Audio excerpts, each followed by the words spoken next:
Hello everyone, कैसे हो सभी। होप सो आप सभी बहुत अच्छे होंगे। पर मुझे पता है कि आप सभी अच्छे नहीं हैं। ये बात सरकार को क्यों नहीं दिख रही है कि हिमाचल प्रदेश में अभी जो बेरोजगारी का फैक्टर चला हुआ है तो इतना बड़ा क्यों है। क्यों आपको ये नहीं दिख रहा है कि प्रीवियस ईयर के जो एग्जाम है, रिजल्ट है, डीबी है, उनको जल्द से जल्द कंडक्ट करवाया जाए, उनकी नोटिफिकेशन जारी की जाए।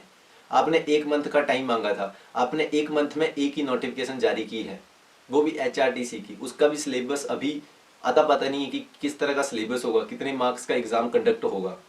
पर अभी वही बात आ गई ना, गोल गोल घुमाने वाली, कि आप कमिटमेंट 20 से 25 बार कर चुके हैं। कितनी बार हम आपके पास पहुंचेंगे, आपसे रिक्वेस्ट करेंगे कि सर हमारी भर्तियों को जल्द से जल्द कंडक्ट करवा दो, हमारे एग्जाम जल्द से जल्द कंडक्ट करवा दो। कितनी बार हम आपके पास आएंगे और कितनी बार आप हमें आश्वासन देंगे। सीएम जी, हम क्या करें, आपके आश्वासन का क्या हो रहा है। कितना टाइम हो गया है आपको ये आश्वासन देते हुए, अभी तक जो नोटिफिकेशन है उनका जो प्रोसेस है वो नहीं आया है। तो अभी तक हम वेट ही करते रहेंगे। अभी तक हमें यही उम्मीद होगी कि आप नोटिफिकेशन को निकलवाएंगे, या हिमाचल प्रदेश की जो यूथ है उनको फिर से रैली निकलवानी पड़ेगी। कितनी बार हम आपके पास आएँ और रिक्वेस्ट करें, आपके पाँव पकड़े, और आप हमें फिर से आश्वासन देके वहाँ से निकलवा दें, और 3-4 घंटे हम वहाँ पे वेट करें आपसे मिलने के लिए, और उसके बाद भी आप आए और हमें आश्वासन दें और आप चले जाए। तो ये तो वही बात आ गई ना कि जैसे यूपी बिहार में चीज़ें होती हैं कि भर्तियों का जो मैटर है वो लीक हो जाता है और उसके बाद जो स्टूडेंट है वो तोड़ फोड़ कर देते हैं। वो बातें अभी अच्छे से समझ आ रही हैं कि इतनी यूथ फ्रस्ट्रेट हो जाती है, फिर उनके पास कोई ऑप्शन नहीं होता है। तो क्या किया जाना चाहिए। कितनी बार हम आपके पास बिल्कुल रिक्वेस्ट से आपके पाँव पकड़ के वहाँ पे आपसे गुहार लगा रहे हैं कि सर हमारे रिजल्ट जो है वो निकलवा दो, हमारे जो कोर्ट में केस चले हुए हैं उनको जल्द से जल्द सॉल्व करवा दो, जो कल्प्रिट पाए गए हैं उनको बाहर करो। हमें खुद बताना पड़ रहा है। अगर आपने वहां पे विजिलेंस की टीम बनाई है या अलग तरह की वहां पे एसआईटी बनाई है या जो भी टीम बनाई है, तो वो क्या कर रही है। एक मंथ का टाइम आप हमें दे रहे हैं, आप उनको टाइम देते तो आज जो अभी सिचुएशन चली हुई है तो वो नहीं आती। तो हर बार हमें आपके पास आना पड़ रहा है, रिक्वेस्ट करनी पड़ रही है कि सर हमारे रिजल्ट निकलवा दो, हमें नौकरी दे दो। बट आप बोलते हैं कि 1 लाख हम नौकरियां देंगे, हमने सोचा था। बट आप बोलते हैं कि रोजगार देंगे हम 1 लाख। जब आपने मैनिफेस्टो जारी किया था तो हमें ये बता दो कि नौकरियां और रोजगार में क्या डिफरेंस होता है सर। किस तरह का रोजगार देना चाहते हैं आप हिमाचल प्रदेश के बेरोजगारों को, और कितनी बार वो आपके पास पहुंचे। कब से जो स्टूडेंट हैं वो वेट कर रहे हैं पटवारी की भर्तियों का, टीमेट की भर्तियों का। और आप बोलते हैं कि प्रीवियस सरकार ने जो भर्ती का मैटर चला हुआ था, जैसे जो भी कांस्टेबल का पेपर लीक हुआ था पुलिस का, तो उसमें उन्होंने कुछ नहीं किया। तो अभी आपने क्या कर लिया सर, 4 महीनों में आपने क्या किया। जो अभी पेपर लीक का मैटर चला हुआ था उसमें जो भी कल्प्रिट पाए गए तो उनको सजा अभी तक क्यों नहीं मिली है। अभी तक क्यों हिमाचल प्रदेश की जो यूथ है उनको सजा मिल रही है। 4 महीनों से वो वेट कर रहे हैं। आप तो बोल दे रहे हो कि आपको एज में रिलैक्सेशन मिलेगा, फीस में रिलैक्सेशन मिलेगा, तो सर उनकी लाइफ भी तो है, उसमें कौन रिलैक्सेशन देगा। उनकी एज निकल जा रही है, उसमें कौन रिलैक्सेशन देगा। उसमें रिलैक्सेशन मिल जाएगी क्या। जिनकी उम्र 30 से 35 पहुंच गई है, 25 से 30 पहुंच गई है, अभी तक उनकी शादियां नहीं हुई हैं, 5-6 एग्जाम वो क्लियर कर चुके हैं, बट उनका रिजल्ट ही नहीं आ रहा है। आप तो बोल दे रहे हो कि 60% पेपर जो है वो लीक है, पर उनका जो आगे का जो प्रोसेस है वो तो करना पड़ेगा। 100 दिन से ज्यादा आपकी सरकार को बने हुए होंगे, बट अभी तक आपसे पेपर लीक का मैटर सॉल्व नहीं हो रहा है। फिर से आप बोल रहे हो कि हमीरपुर में ही डिपार्टमेंट बनेगा। तो हमीरपुर में ही क्यों डिपार्टमेंट बनेगा, और डिस्ट्रिक्ट में क्या जगह नहीं है क्या सर। हमीरपुर इतना छोटू सा तो है, उसमें क्या बहुत सारी जगह है। फिर से वहीं पे ही स्टाफ जो है वो रखा जाएगा, वहीं पे डिपार्टमेंट बनाया जाएगा। आपसे हमने रिक्वेस्ट भी की थी कि Himachal Pradesh staff selection commission Hamirpur को बहाल कर दो, उस बात को भी आपने नहीं सुना। वहां पे आपको तो स्टाफ ही चेंज करना था, अभी तक रिजल्ट निकल जाते। कितना हमें वेट करना पड़ेगा। आपने खुद रिक्वेस्ट करके Himachal Pradesh public service commission से क्लास 3 की भर्तियां कंडक्ट करवाई, बट 1 महीने में उनसे सिर्फ एक नोटिफिकेशन निकली है, वो भी एचआरटीसी की। बट आपने फिर से प्रीवियस इंटरव्यू में बोला कि बहुत सारी भर्तियां आने वाली है, हम तो खुद चाहते हैं कि 25 से 30 हजार नौकरियां आए।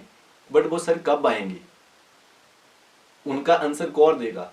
सीएम जी, हमें बताओ कि जो अभी यूथ जो फ्रस्ट्रेट है, कल को कुछ कर ले तो उनका जिम्मेदार कौन होगा। उनके जो पेरेंट्स इतने फ्रस्ट्रेट है, उनका जिम्मेदार कौन होगा। उन्होंने तो एग्जाम दिया था, उन्होंने तो वेट किया था कि आपका आश्वासन जो है वो हमारे लिए एक तरफ है, हमने तो उसके ऊपर ट्रस्ट किया था, बट अभी आपने जो आश्वासन दिया उसके ऊपर तो आप, उनकी उम्मीदों के ऊपर तो अभी तक आप खरे नहीं उतरे हो, तो फिर हम आपके ऊपर किस तरह से ट्रस्ट करेंगे। मानते हैं आप बोलते हो कि 75,000 करोड़ रुपए का कर्जा है, बट उसका भर्तियों से क्या लेना देना। क्या फिर से हिमाचल प्रदेश की यूथ को फिर से रैली निकलवानी पड़ेगी, फिर से आपसे रिक्वेस्ट करनी पड़ेगी, फिर से आपको बार बार बोलना पड़ेगा कि सर हमारे रिजल्ट निकलवाओ।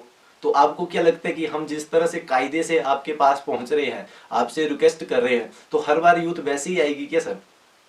यूथ तो फ्रस्ट्रेट हो गई है, यूथ तो चाहती कि फिर से रैली निकलवानी पड़ेगी, फिर से आपके पास पहुंचना पड़ेगा, फिर से आप प्रशासन को तंग करना पड़ेगा, हमें खुद तंग करना पड़ेगा, आपको खुद देखना पड़ेगा कि प्रशासन वहां पे तंग हो रहा है जब यूथ वहां पे पहुंचेगी।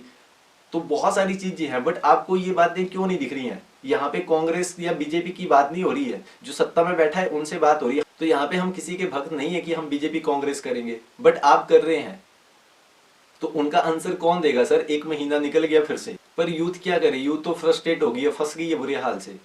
आप तो बोल देते हैं कि भर्ती आएंगी, जॉब वैकेंसी निकलेंगी, आप बहुत सारा व्यवस्था जो है उसको चेंज करने वाले हैं। आपने तो वहां पे कॉन्ट्रैक्ट पीरियड पे जो भी चीजें होती हैं उनको बढ़ा दे रहे हो, आप सैलरी वहां पे आप कम कर रहे हो। जिस तरह का लोगों के साथ शोषण हो रहा है उसका जिम्मेदार कौन होगा? कितने टाइम से स्टूडेंट वेट कर रहे हैं, तो अभी हमसे वेट नहीं होता है सर। अगर हम रैली भी निकलवाएंगे तो इस बार अच्छे से शांति से रैली कहाँ निकलेगी? कितना टाइम हो गया, आपने जिस तरह के वादे किए हैं तो आप उन वादों पे खरे नहीं उतरे हैं सर। तो उनका जो आंसर है वो कौन देगा? फिर से आप गोल गोल बातों पे घुमा देंगे हमें। हम बच्चे थोड़ी हैं सर, आपके बच्चे हैं, इस बात को हम मानते हैं, बट ऐसा तो है नहीं कि आप हमें गोल गोल घुमा देंगे, हर बार गोल गोल बातें कर देंगे कि हाँ जी आपके रिजल्ट निकल जाएंगे, कोई भर्ती कैंसिल नहीं होगी। तो अभी तक आंसर क्यों नहीं आ रहा है सर? जिनके रिजल्ट आने को है, जिनको अपॉइंटमेंट मिलने को है, तो उनका प्रोसेस क्यों रुका हुआ है? अभी तक आपसे एक भी नोटिफिकेशन नहीं निकली है, तो उसका क्या होगा? आप ही हमें आंसर दो। कितनी बार हम आपके पास रिक्वेस्ट करके आए, तो इस बार हम किस तरह से आपके पास आए? हमें खुद शर्म आ रही कि हम फिर से आपके पास पहुंचेंगे, कि हम आपसे फिर से रिक्वेस्ट करेंगे, 1 महीने बाद फिर से आपके पास आएंगे। तो अभी यूथ जो है ना वो फ्रस्ट्रेट हो गई है। तो इस वीडियो को ज्यादा से ज्यादा लाइक एंड शेयर करें। और आपकी क्या थिंकिंग है गाइस, फिर से रैली करनी चाहिए या नहीं करनी चाहिए? सीएम जी आपसे दिल से अनुरोध है कि आप जो यूथ के साथ अभी शोषण हो रहा है तो उसके बारे में अच्छे से सोचिए, अच्छे से डिसीजन लीजिए, और जल्द से जल्द जो रिजल्ट है, जो भी अभी पेंडिंग जो प्रोसेस चला हुआ है, तो उसको निकलवाइए। तो आपसे बस यही दिल से अनुरोध है, क्योंकि यूथ जो है उसके साथ शोषण हो रहा है। आपको क्यों नहीं दिख रहा है वो हमें नहीं पता है, बट हमें यहाँ पे दिख रहा है कि हमारे साथ शोषण हो रहा है। तो वीडियो में इतना ही दोस्तों, क्योंकि यहाँ पे ना बहुत टाइम से हम जो है ना वो पेशेंस होता है उसको रख रहे हैं। हर बार हम सभ्यता और संस्कृति को देख के आपके पास पहुंच रहे हैं सर, सीएम जी आपके पास पहुंच रहे हैं, बट आप जो भी क्राइटेरिया है उसमें खरे नहीं उतरे हैं। हमने आपको टाइम भी दिया, 4 महीने से ऊपर टाइम आपको होने वाला है। हमने आपको जोर जबरदस्ती भी नहीं की, बट आपने हमें फोर्स किया हुआ है। तो गाइज आपकी क्या थिंकिंग है, रैली निकलवानी चाहिए या नहीं निकलवानी चाहिए? वीडियो के कमेंट बॉक्स में जरूर बताएं। यहाँ पे एक के बारे में बात नहीं हो रही, यहाँ पे पटवारी की भर्तियों का वेट कर रहे हैं स्टूडेंट, टीमेट की भर्तियों का वेट कर रहे हैं, फॉरेस्ट डिपार्टमेंट में वेट कर रहे हैं, और भी बहुत सारे डिपार्टमेंट है उनमें जॉब वैकेंसी का वेट कर रहे हैं, बट कोई भी जो वैकेंसी है वो अभी तक नहीं आई है। तो वीडियो में इतना ही, बाकी आप सभी जानते हैं, ज्यादातर सीएम जी जानते हैं और यूथ तो जानती ही है। तो आप बस ये बताएं कि रैली आप निकलवाना चाहते हैं या नहीं निकलवाना चाहते हैं? फिर से हमें रिक्वेस्ट करके वहां पे जाना पड़ेगा या नहीं जाना पड़ेगा? सीएम जी आप भी बता दो कि हमें क्या करना चाहिए। हमारे पास भी इतना टाइम नहीं है, और ना ही आपके पास इतना टाइम है कि हम 4-4, 5-5, 6-6 या 8-8 घंटे आपका वेट करेंगे, अपना टाइम वेस्ट करेंगे, घर वालों से गालियां सुनेंगे, फ्रस्ट्रेट हो चुके हैं। तो आंसर दीजिए सर आप भी, और जो यूथ है वो भी आंसर दे। वीडियो में इतना ही, मिलते हैं नेक्स्ट वीडियो में। आप लोगों ने बहुत सारे कॉल की, मैसेज किए, तभी इस वीडियो को मैंने बनाया। आप सपोर्ट करेंगे तो देन हम रैली के बारे में भी सोचेंगे। बस वीडियो में इतना ही, मिलते हैं नेक्स्ट वीडियो में, तब तक के लिए बाय बाय, थैंक यू।